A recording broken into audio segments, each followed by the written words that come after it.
I'm an only child, Okay. which I don't know. Some people love being an only child. I didn't necessarily love it. And then I never necessarily wanted to have kids, but then I said, like, if I do have kids, I'm not going to have only one because I don't want my kid to have the only child experience. And guess what? I have an only child. Yeah.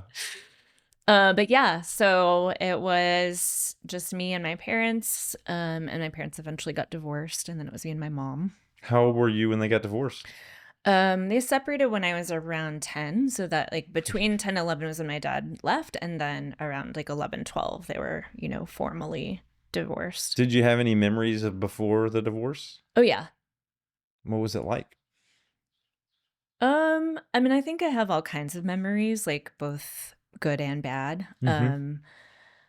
I think like my parents really tried to give me a really great childhood, Mm-hmm. and for the most part, I think they did a good job with like the resources that they had.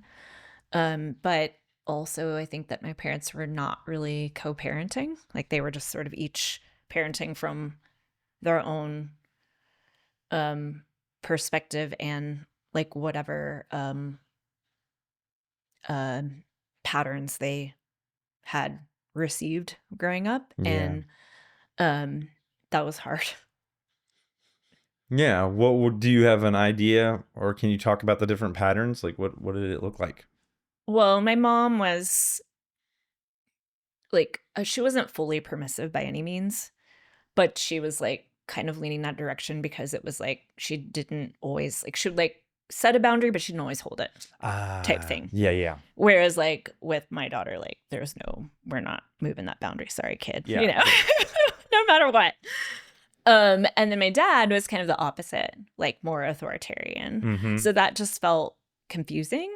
And I think I developed some insecurity around kind of the way that evolved. Yeah.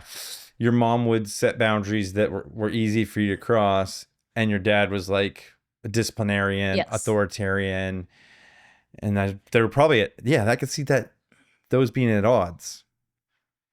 Yeah. So that was kind of hard. And also, I feel like I had a pretty happy, healthy childhood at the same time. Yeah. Both